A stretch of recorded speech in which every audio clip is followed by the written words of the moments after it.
여러분 반갑습니다. 마가복음 말씀 묵상 시간입니다. 우리 앞에 닥친 시험을 믿음으로 잘 감당할 수 있기를 간절히 소망합니다. 우리 하나님께서는 사람으로부터 시험 당하지도 아니하시고 또 사람을 시험하지도 아니하십니다. 하지만 여기서 한 가지 알아야 할 것은 지금 말씀드린 이 시험은 템테이션, 유혹을 의미합니다. 하나님은 누군가로부터 사람의 간교한 술수에 의해서 공경한 처지에 빠지지 않는 차원에서 유혹받지 않는다 말씀하신 것이고, 그리고 하나님은 누군가를 이 간교한 어떤 계획에 의해서 어떤 사람을 구덩이에 빠뜨려 이제 죽게 만드는 그런 유혹자도 아니라 하시는 겁니다. 이런 차원에서 하나님은 누군가로부터 시험 당하지도 아니하시고 또 시험하지도 아니하시는 분입니다. 하지만 여러분, 우리 하나님께서 누군가의 믿음을 달아보는 이 테스트로서의 시험은 하십니다. 또한 누군가의 믿음을 더 연단시키는 이 트라이얼의 어떤 시험은 또 합니다. 이런 차원에서 연단과 또 그 사람의 시험을 평가하는, 그 사람의 믿음을 평가하는 시험은 우리 하나님께서 하십니다. 오늘 보면 예수님께서 이 두로 지방에 있는 수로보니게 여인에게 정말 제가 생각해도 너무나 과격하고 또 여인이 듣기에는 너무나 좀 기분 나쁘고 또 자존심 상하는 말씀을 거침없이 예수님께서 하십니다. 원래 예수님은 이런 성품을 가지신 분이 아닌데 왜 상대방을 배려하지 않고 이렇게 말씀하시는가? 이 말씀을 읽으면서 그야말로 시험 드실 분도 있습니다. 하지만 여기에 나와 있는 이 예수님의 이 말씀들이 정말 예수님께서 그 여인의 믿음을 평가하는 차원에서 시험이라고 한다면 이해할 수 있는 부분입니다. 자, 오늘 말씀 이제 예수님께서 두로 지방에 가서 어떻게 한 여인의 믿음을 세우시며 또 다시 갈릴리로 돌아오셨을 때 어떻게 예수님께서 많은 사람들의 이 어려움을 이제 그 문제를 풀어주시면서 믿음의 자리로 나아오게 하시는지 한번 말씀을 통해서 살펴보겠습니다. 24절입니다. 예수께서 일어나사 거기를 떠나 두로 지방으로 가서 한 집에 들어가 아무도 모르게 하시려 하나 숨길 수 없더라. 예수님께서 두로 지방으로 들어가십니다. 이 두로 지방은 오늘날의 레바논 지방입니다. 여러분, 이 고대의 페니키아는 고대 제국이죠. 아주 유명한 고대 문명이 있던 곳이 두로와 시돈입니다. 이곳은 항구입니다.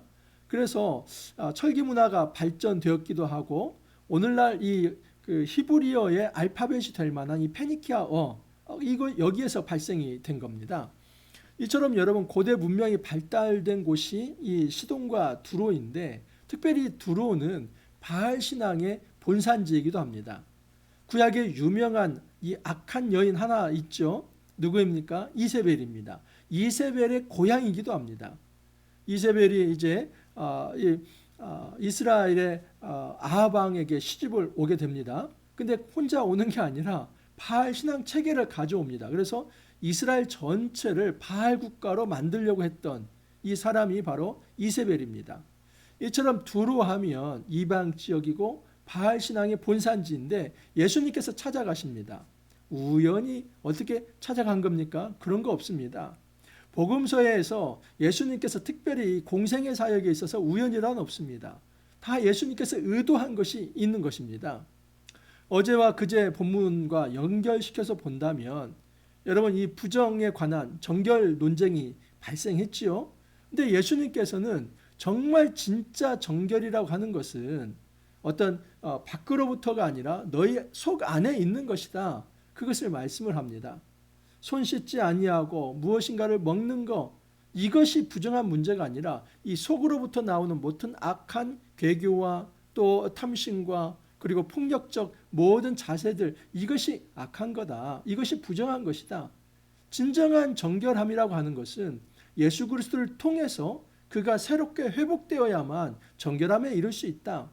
예수님은 레위기의 모든 정결법을 예수님의 자신의 이 역동적 거룩을 통해서 바꿔내십니다. 자, 그런데 여러분 이 바리새인과 서기관들은 늘 딴지를 걸죠. 그들이 가지고 있는 신학을 가지고 예수님을 재단하려고 합니다. 그들이 가지고 있는 어떤 이 장로들의 전승을 가지고 예수님을 재단하고 심지어 토라, 이 율법까지도 평가하려고 합니다.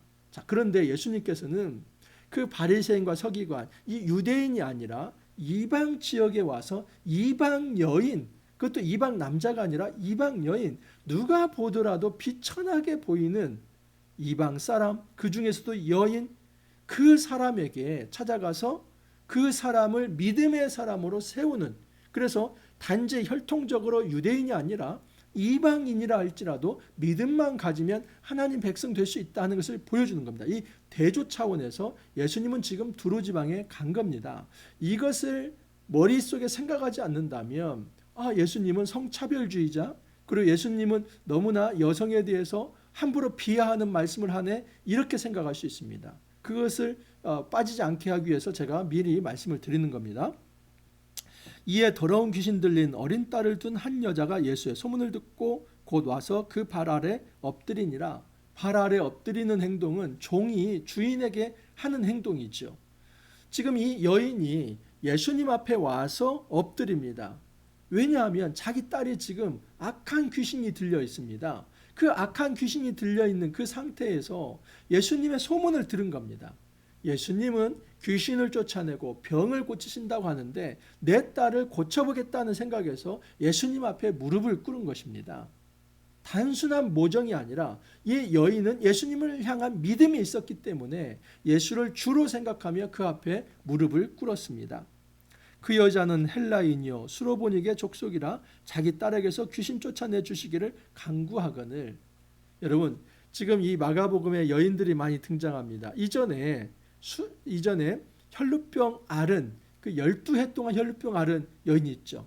또 그 다음에 야로, 그 해당장 야이로의 딸도 다 여인입니다. 그런데 이 여인들이 지금 고침을 받습니다. 특별히 이 해당장 야이로의 딸은 죽지 않았습니까? 부정한 존재입니다. 또 이제 혈루증 앓은 여인도 이 유출, 피의 유출은 이 부정입니다. 다 레위기법에 의하면 시체나 또 피의 유출, 이게 다 정하지 못한 것, 깨끗하지 못한 것, 부정한 것 여깁니다. 근데 이스라엘에서 사람들을 또한 구약에서는 제사장, 이스라엘, 이방인으로 나눕니다. 그래서 제사장은 거룩한 존재, 그리고 이제 이스라엘 백성은 정과 부정의 어떤 공존에 사는데 그 부정으로부터 정결함을 받으면 이제 거룩으로 나아갈 수 있는 존재. 하지만 이방인은 부정한 존재로, 이렇게 구약은 레위기법에 말을 하고 있습니다.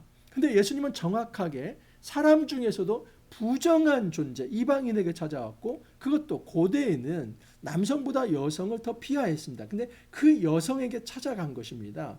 그리고 그 여성이 예수님 앞에 간구를 합니다. 그러므로 지금 이 장면은 예수님께서 유대인과의 논쟁, 이 정결 논쟁, 이 차원과 연결된 것이며, 정말 누가 정결한 존재인가, 그 형식과 전통을 통해서 말씀을 어기려고 하는 유대인이 정결한가, 아니면 비록 이방인이라 할지라도 믿음을 가지면 그들이 정결한가, 이것을 지금 대조해 보시려고 이곳에 찾아오신 겁니다. 예수께서 이르시되 자녀로 먼저 배불리게 먹게 할지니 자녀의 떡을 취하여 개들에게 던짐이 마땅치 아니하니라. 섬찟하죠. 이거 예수님이 하신 말씀이 맞나? 저도 읽으면서 오늘날 이런 얘기 누군가 함께 한번 한다고 보십시오. 좀 고쳐주십시오 했더니 자녀로 먼저 배불리게 먹게 할 것인데 자녀의 떡을 어떻게 개들에게 던질 수 있겠습니까? 그러면 상대방은 뭐라는 겁니까? 개라는 거죠. 그래서 내가 지금 가지고 있는 능력은 내 자녀, 우리 민족, 우리 사람들에게는 이제 허용이 되지만 너 같은 개 같은 이방인에게는 이 놀라운 능력을 행할 수 없다, 이런 얘기 아닙니까? 그러면 이 얘기를 듣는 이방 여인 수로보니게는 얼마나 자존심이 상하겠습니까? 정말 제가 들어도 섬찟한 얘기이고, 그 이방 여인이 마음먹기 따라서는 침을 탁 뱉으면서 탭탭 하면서 에라이 더럽다, 당신이 아주 보니까 이게 듣는 소문하고 좀 다르네, 자비도 베풀고 그리고 온정도 있고 사랑도 있다고 내가 들었는데, 아니 이방인이라고 이렇게 차별하고 심지어 그렇게 말 같지도 않은 그런 어떤 막말을 쏟아내고 내가 개입니까? 막 이렇게 대들었을 수도 있는 거 아닙니까? 그런데 여인은 힘이 약해서거나 또는 정말 어떤 궁지에 몰려서가 아니라 딸을 고치고 싶은 그 간절함과 그리고 예수님은 반드시 딸을 고쳐줄 수 있다는 그 확신 속에서 예수님 앞에 다시 한번 매달립니다. 여자가 대답하여 이르되 주여 올소이다마는 상 아래 개들도 아이들이 먹던 부스러기를 먹나이다. 실제로 1세기 당시에 유대인들은 이방인을 개로 취급했습니다. 이런 기도문이 실제로 있습니다. 내가 이 이방인으로 태어나지 않은 거 감사합니다. 그리고 또 내가 이런 개로 태어나지 않은 것 감사합니다 하면서 이방인과 개를 동급으로 여겨서 생각을 합니다. 그처럼 이방인들을 아주 부정한 존재로 생각했습니다. 근데 그 여인을 그냥 받아들입니다. 좋습니다. 저를 개라고 생각해도 좋습니다. 저를 그렇게 무시해도 상관없습니다. 하지만 그런 개들도 이 주인의 상에서 떨어지는 부스러기도 먹을 수 있는 거 아닙니까? 이 부스러기 은혜라도 좀 내려주십시오. 여인의 믿음이 참으로 대단합니다. 여인은 사회적 장벽과 함께 그는 마음의 장벽을 뛰어넘어 버립니다. 이 사회적 장벽은 유대인과 이방인이 만날 수 없다는 것인데 이미 그것을 뛰어넘고 있고, 또 하나는 가장 큰 장벽은 내면의 벽입니다. 우리는 장벽하면은 어떤 이 장애로서의 어떤 신체적 장벽, 또는 어떤 계층 간의 사회적 장벽, 또는 어떤 이제 돈과 같은 어떤 물질적 장벽, 또는 권력과 같은 힘의 장벽, 이런 것만 생각하는데 장벽 중의 장벽은 사실은 마음의 장벽입니다. 내가 누군가에게 마음을 한번 닫아버리고 그 장벽을 딱 치면 상대방이 무슨 얘기를 해도 곱게 들리지 않습니다. 그냥 탁탁 다 튕겨나가고 그걸 받아들일 수가 없는 것이죠. 그런데 이 여인이 그 마음의 장벽을 깨버립니다. 이 사회적 장벽뿐만 아니라 마음의 장벽까지도 깨면서 좋습니다. 내가 자존심 상하는 거 문제되지 않습니다. 중요한 것은 이 시간에 예수님을 만나는 것입니다. 여기에 예수님께서 이렇게 말씀하십니다. 예수께서 이르시되 이 말을 하였으니 돌아가라, 귀신이 내 딸에서 나갔느니라. 여러분, 마태복음 15장 28절에 가면 똑같은 본문인데 여자여 내 믿음이 크도다 칭찬을 하십니다. 예수님께서는 사실 이 이방인에 대해서 많은 칭찬을 합니다. 마태복음 8장 10절에 보면은 이스라엘 중 아무에게서도 이만한 믿음을 보지 못하였노라. 이것은 이 백부장이 이방인 이탈리아 이 백부장 로마 군의 백부장에게 이런 칭찬을 합니다. 그때 이 로마군이 자기 하인을 고치기 위해서 예수님 앞에 나옵니다. 근데 예수님께서 가려고 하니까 아니 오실 필요 없고 말씀만 하옵소서. 저도 누군가의 밑에 있고 내 밑에도 누군가가 저를 위해서 수종을 드는데 종은 주인이 하는 말만 듣습니다. 이리 가라 하면 가고 이리 오라 하면 옵니다. 그러니 당신이 말씀만 하면 내 하인이 나을 수 있습니다. 이것은 백부장이 나는 종이고 당신은 주인입니다. 내 상관입니다. 이걸 고백하는 겁니다. 그러니까 로마 군대 장관이, 로마 백부장이, 그 군인 정신이 있는 사람이 이 피지배인 이 유대인을 향해서 지배자인 어떤 이 로마 군인이 당신이 나의 주인입니다. 이런 얘기하는 거 쉽지 않은 얘기죠. 그때 예수님께서 이스라엘 중 아무에게도 이만한 믿음을 보지 못하였노라 칭찬을 합니다. 이처럼 예수님은 똑같이 이 두로 여인, 이 수로보니게 여인에게 이 여인의 믿음이 크도다 그렇게 칭찬을 하십니다. 그러면 대조적으로 누구의 믿음이 작은 겁니까? 유대인들. 서기관과 바리새인들은 그 서푼어치도 안 되는 자기 신학적 지식과 장로들의 전통과 형식과 그들이 만들어낸 어떤 교리를 가지고 예수님을 받아들이지 않습니다. 예수님을 영접하지 않습니다. 그들에 비하면 비록 이 여인이 너희들이 개 취급을 하고 너희들이 그렇게 짐승 취급을 하면서 부정하다고 하는데 오히려 이 여인이 너희들의 믿음보다도 훨씬 더 큰 믿음을 가지고 있다. 예수님이 그것을 평가하시는 겁니다. 정확히 예수님은 지금 이 여인을 시험하면서 말씀하신 것입니다. 자녀의 떡을 취하여 개들에게 던짐이 마땅치 아니하니라. 이것은 여인을 무시하거나 성차별적 언어나 또는 어떤 민족 차별적인 어떤 그런 언어를 하는 것이 아닙니다. 절대 그렇지 않습니다. 예수님은 차별주의자가 아닙니다. 예수님은 이 이방 여인을 사랑해서 고치기 위해서 오신 겁니다. 하지만 이 여인의 믿음이 어떤 것인지를 평가하는 테스트로서의 질문과 또 어떤 어려움은 놓습니다. 문제 하나를 내놓습니다. 내가 이렇게 무시당하는 말을 할 텐데 그걸 참아낼 수 있는가? 우리가 예수님을 믿으려고 할 때 많은 장벽들, 어려움들, 장애물들이 있습니다. 꼭 예수 믿어보려고 하면 누군가 옆에서 아픕니다. 집안에 우환이 생깁니다. 좀 예수 믿으려고 하는데 뭐 자녀에게 어려움이 있다든지 사업에 문제가 생긴다든지 그런 어려움이 생기면 이거 그 예수 믿는 것 때문에 내가 지금 이런 어려움이 생기는 거 아닌가 이렇게 하면서 실제로 예수 믿는 것을 포기하시는 분도 있습니다. 이건 믿음에서 이 시험에서 떨어져 나가는 것이죠. 이건 하나의 테스트입니다. 우리 삶 속에서 예수 믿으려고 할수록 사실은 어려움이 생겨나는데 그때 가져야 할 태도는 주님, 제가 심지어 제 자존심이 상하는 문제이라 할지라도 그거 문제되지 않습니다. 누군가 저를 개로 취급한다 할지라도 내 마음이 그렇게 무너지는 그런 자존심 상하는 말을 듣는다 할지라도 문제되지 않습니다. 주님을 만나고 주님의 그 능력을 체험하는 길이라고 한다면 저는 문제되지 않고 무릎 꿇고 엎드리겠습니다. 이것이 바로 그 여인의 큰 믿음이었고 예수님은 민족 차별하지 아니하고 비록 이방인이지만 이런 믿음을 가지고 있을 때 그를 구원하십니다. 여러분, 이 땅에서 구원이라고 하는 것이 어떤 민족과 성별 그리고 사회적 계층에 의해서 나뉘어지는 거 아닙니다. 절대 그런 거 없습니다. 교회 안에는 모든 이들이 다 평등합니다. 주님은 똑같이 보십니다. 가진 자나 못 가진 자나 지혜가 있는 자나 없는 자나 말을 잘하는 자나 못하는 자나 여성이나 남성이나 피부색이 검든지 하얗든지 아무 문제가 되지 않습니다. 어떤 장애가 있냐 없냐 아무 문제가 되지 않습니다. 심지어 여러분 지체장애 그리고 어떤 자폐 이런 거 아무 문제 되지 않습니다.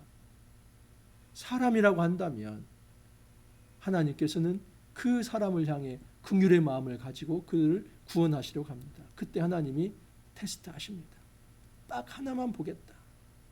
나를 향한 믿음이 있는가? 그 믿음에 합격하면 하나님 백성 될 수 있습니다.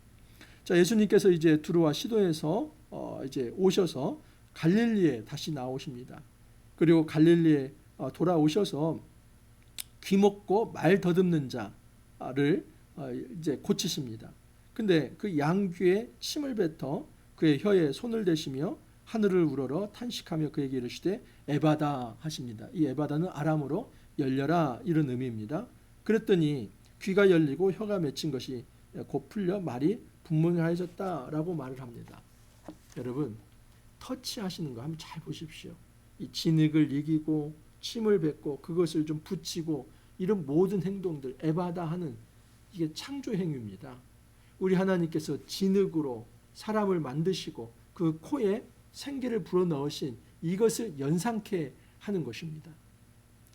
우리 하나님은 우리 예수님은 이 땅에 창조주로 사실은 오셨습니다. 첫 창조 때에 예수님은 이제 하나님 창조주 하나님 성부 하나님과 함께 계셨고 말씀으로서 이 땅을 창조하신 분입니다. 예수님께서 이 땅에 다시 오셔서 하나님 나라가 깨어졌을 때에 그 깨어진 하나님 나라를 지금 만들어 가시는 것은 재창조 사역이다 하는 것을 말씀하는 겁니다. 근데 그 재창조 사역에서 이방인은 차별받는 것이 아니라 믿음만 있다면 모든 이방인도 하나님 백성 될 수 있다. 단 한 가지 보겠다는 겁니다. 믿음. 이방인이라는 거 문제되지 않는다. 여인이라는 거 문제되지 않는다. 어떤 민족도 문제되지 않고 사회적 지위가 낮은 것 문제되지 않는다. 단 하나 문제 삼는 것은 믿음이다. 끝까지 나를 향한 이 예수를 향한 신뢰와 의존의 마음이 있는가? 그 신뢰와 의존, 의지하고 의존하는 철저히 하나님, 예수님 앞에 의지하는 그 믿음만 있다면 모든 것을 내가 이루어주겠다, 구원하겠다 주님이 선포하십니다. 여러분, 우리 하나님께서 누군가를 유혹하는 시험은 하지 않습니다. 하지만 누군가를 테스트하는 시험, 또 누군가를 연단케 하는 트라이얼로스의 시험은 하십니다. 우리 앞에 어떤 테스트가 있고 또 어떤 견뎌야 할 그런 어떤 시험이 있습니까? 그런 걸 너무 두려워하지 말기를 바랍니다. 나에게 왜 이런 일이 생기나 이렇게 생각하지 않기를 바랍니다. 오히려 시험 당할 때 기회입니다. 우리의 믿음을 보일 수 있는 좋은 기회입니다. 우리에게 닥친 이 시험, 우리가 믿음을 정확히 표현하면서 잘 이겨내길 바랍니다. 그리고 그 모든 과정에서 성령의 기름 부음이 있기를 바랍니다. 내 힘으로는 사실 이겨낼 수 없습니다. 그 시험 당할 때 우리가 예수님께 기도하고 성령의 임재를 체험하기를 간구하면서 성령과 동행하면서 우리에게 닥친 모든 시험들을 넉넉하게 주의 말씀으로, 성령으로, 능력으로, 또 예수 그리스도의 이 임재하심으로 이겨낼 수 있기를 간절히 소망합니다. 기도합니다. 주님, 우리 삶에 이러저러한 시험들이 많습니다. 때로는 질고가 있고, 때로는 질병이 있으며, 때로는 관계에 어려움도 있고, 때로는 심리적으로, 정신적으로 무너짐도 있습니다. 주님, 이런 시험 당할 때에 오히려 그것이 기회라는 것을 우리가 생각하며, 우리가 가장 밑바닥에 내려간다 할지라도 예수 그리스도만큼은 우리가 부정하지 아니하고 그 예수님을 의지하며 또 이제 신뢰하며 의존하며 주 앞에 엎드릴 수 있게 하여 주옵소서. 날마다 주님과 동행하며 또 성령의 임재를 체험하면서 우리에게 닥친 이 시험들을 넉넉하게 믿음으로 이겨낼 수 있게 하여 주옵소서. 주님 감사하옵고 예수님 이름으로 기도하옵나이다. 아멘. 여러분, 이제 오늘까지 해서 2월달 묵상은 이제 마쳐지게 되고 내일 3월 1일인데 3월 1일 3일절은 좀 쉬어가겠습니다. 그래서 월요일 날 3월 4일인가요? 이제 월요일 날 다시 이제 마가복음 9장이 시작되는데 마가복음 9장부터 또 다시 여러분 찾아뵙도록 하겠습니다. 3일절도 잘 보내시고 또 주말도 잘 보내시고 월요일 날 다시 찾아뵙도록 하겠습니다. 감사합니다.